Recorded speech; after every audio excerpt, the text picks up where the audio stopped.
Letters from the front. From the Kyneton Guardian, dated the 24th of May 1900, titled How the Australians Fought. "Forward Australia, no surrender," were Major Eddie's last words. From the London Daily News, a Boer has described to one of our correspondents the magnificent courage displayed by the Australians when they attempted to rescue the Worcesters who had fallen into a Boer trap.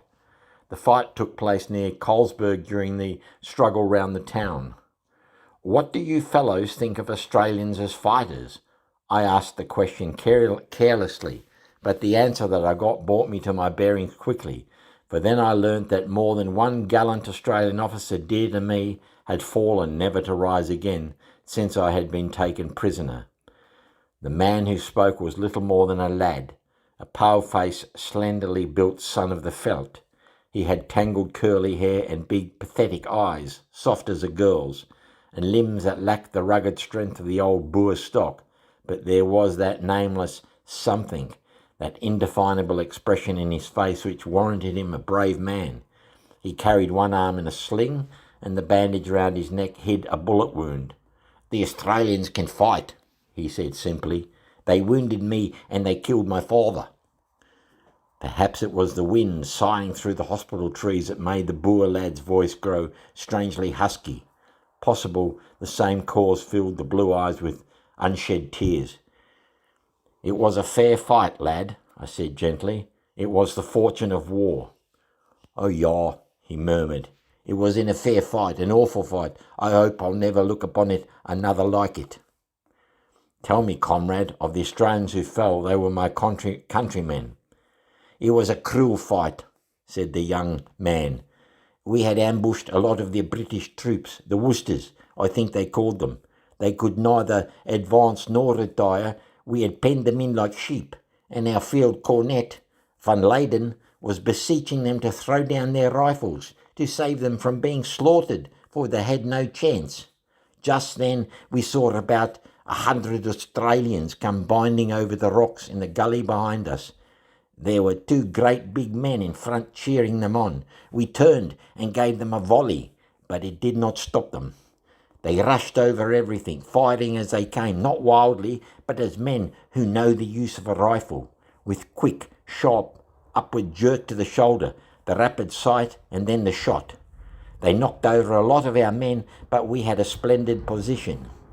They had to expose themselves to get to us, and we shot them as they came at us. They were rushing to the rescue of the English. It was splendid, but it was madness. On they came, and we lay behind the boulders, and our rifles snapping and snapping again at pistol range. But we did not stop those wild men until they charged right into a little basin, which was fringed all around with edges by rocks covered with bushes. Our men lay there as thick as locusts, and the Australians were fairly trapped. They were far worse off than the Worcesters up high in the ravine. Our field cornet gave the order to cease firing and called on them to throw down their rifles or die. Then one of the big officers, a great rough-looking man with a voice like a bull, roared out, "Forward Australia, no surrender." Those were the last words he ever uttered, for a man on my right put a bullet clean between the eyes, and he fell forward dead. We found later that his name was Major Eddie of the Victorian Rifles. He was as brave as a lion, but a Mauser bullet will stop the bravest. His men dashed at the rocks like wolves. It was awful to see them. They smashed at our heads with clubbed rifles or thrust their rifles up against us through the rocks and fired. One after another, their leaders fell. The second big man went down early, but he was not killed. He was shot through the groin, but not dangerously. His name was Captain McKerney. There was another, a little man named Lieutenant Roberts. He was shot through the heart. Some of the others I forget. The men would not throw down their rifles. They fought like furies. One man I saw climb right onto the rocky ledge where big Jan Albrecht was stationed. Just as he got there, a bullet took him, and he staggered and dropped his rifle. Big Jan jumped forward to catch him before he toppled over the ledge, but the Australian struck Jan in the mouth with his clenched fist and fell over into the ravine below and was killed. We killed and wounded an awful lot of them, but some got away. They fought their way out. I saw a long row of their dead and wounded laid out on a slope of a farmhouse that evening. They were all young men, fine big fellows. I could have cried to look at them laying so cold and still. They had been so brave in the morning, so strong, but in the evening, a few little hours, they were dead, and we had not hated them, nor they us. Yes, I could have cried, as I thought of the women who would wait for them in Australia. Yes, I could have shed a tear, though they had wounded me, but then I thought of my father and the mother and little Jacob on the farm, who could feel sorry for those, the wives and children of the dead men, no longer.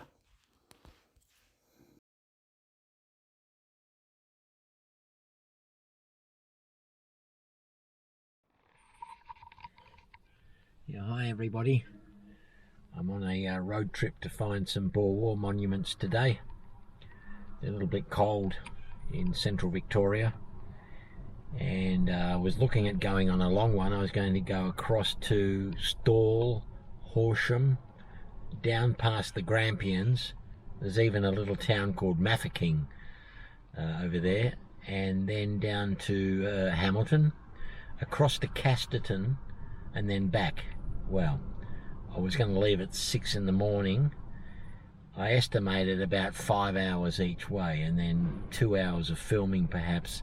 So you're looking at a 12-hour day, and in the end I couldn't come at that, not at the moment. There must be another way around it perhaps, but I don't know what it is. So I went for another option, which is the high country. We're going to go to Mansfield today. That will be our final destination. But at the moment I'm in Yea. I've got the thermos of tea with me. I've made a sandwich, ham and English mustard. So first stop, Yea. Not sure I've ever been here. And then on to Alexandra, and then Mansfield. So come along for the ride, and cheers. So I'm at St. Luke's. It was an Anglican church. I think it might have been converted across to Catholicism. But there are, I believe, 2 plaques in this church for men that lost their lives in the Boer War. A Buckingham and a Wakely. It's called St. Luke's now. I don't know if it was always St. Luke's. But of course on the board there is a phone number for the parish priest I rang, which is disconnected. And there is also a notice saying for or church business to go to the op shop on 78 High Street, so which is what we're going to do on the unlikely event that someone says they'll come and open up for me. Right, well I'm at St. Luke's op shop.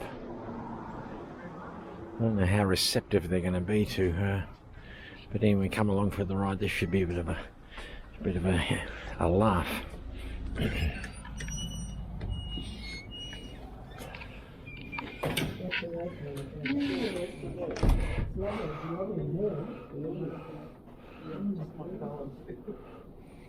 Have a look around the op shop while we're here. Rather love op shops. Used to be one of the best days I remember was my sister taking me up to the Dandenongs one winter's day, the fog and the mist, and we went to all the little tiny op shops in those little tiny villages in the Dandenongs. So I rather like them. They tend to be staffed by elderly people that are a bit well, I'll keep my judgments to myself, as I've got myself in trouble lately.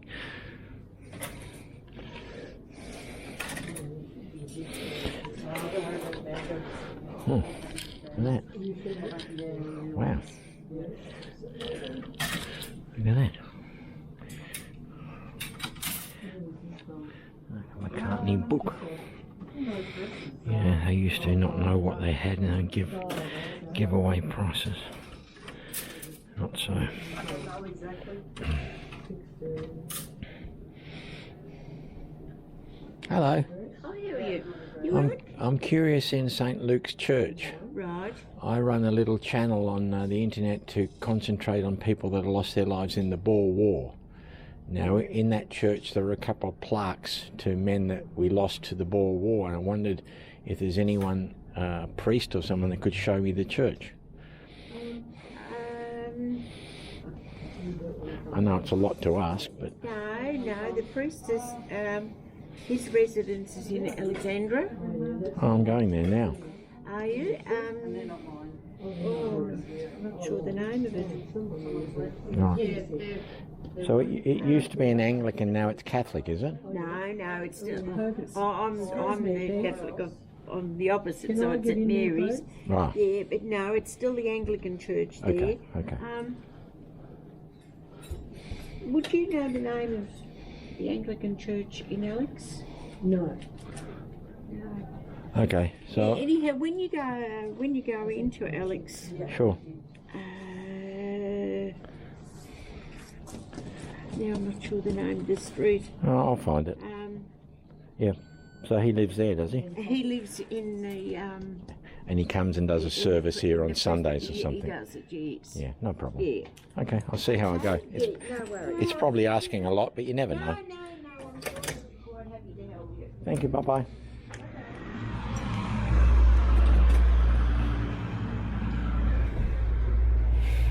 Well, there you go. Oops, that's Australian generosity for you and kindness. These women, they're putting out their time, they're volunteering. They're not paid generally to run an op shop. Well, look at this car. Anyway, so we're on our way to Alexandra anyhow, and we'll see if we can track down the Reverend, the Right Reverend. Stay tuned.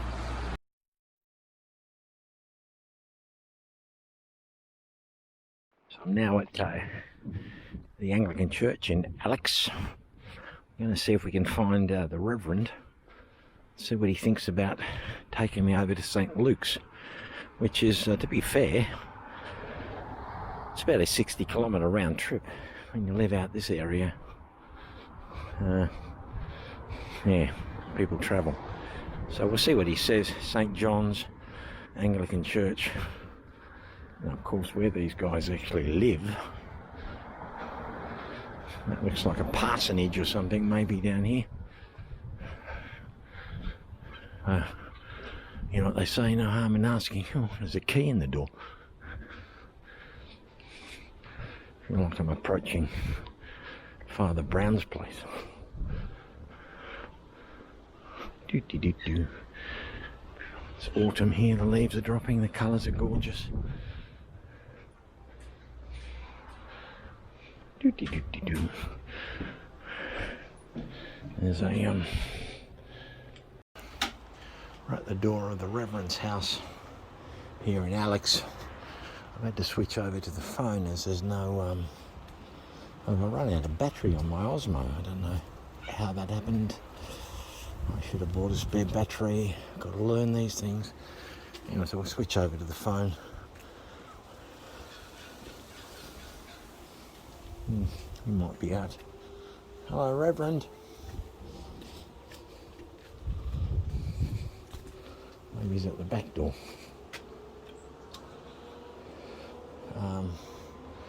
Yeah, I thought maybe the other thing he could do is take some photos for me and email them to me.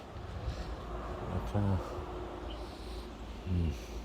maybe not going to happen. So, but we were actually absolutely sport with that copper plaque in the Alex Shire Hall, weren't we? I mean, that was one of the best I've ever seen. So we may move on to Mansfield and just accept that today we can't get into St. Luke's in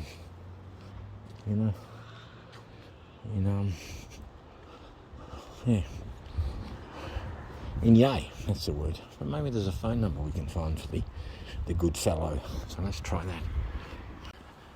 So you wouldn't have heard that, but I actually got through to the Reverend Mario Hendricks, which was a little bit coincidental because he's actually South African, so he knew all about the Boer War. But unfortunately, he goes to St. Luke's on Tuesdays and Thursdays, and he's desirability of travelling across there today was a zilch. But I did say if you could take some photos for me of the two plaques. He knew them. He knew one of them died in Kroonstad. If you could take photos of me, then you can email them to me and then we can put them up on the website. So that's the best we're going to do. So now we're going to go to Mansfield. And as I've run out of battery on the other camera, we'll have to pray for the phone to hold up.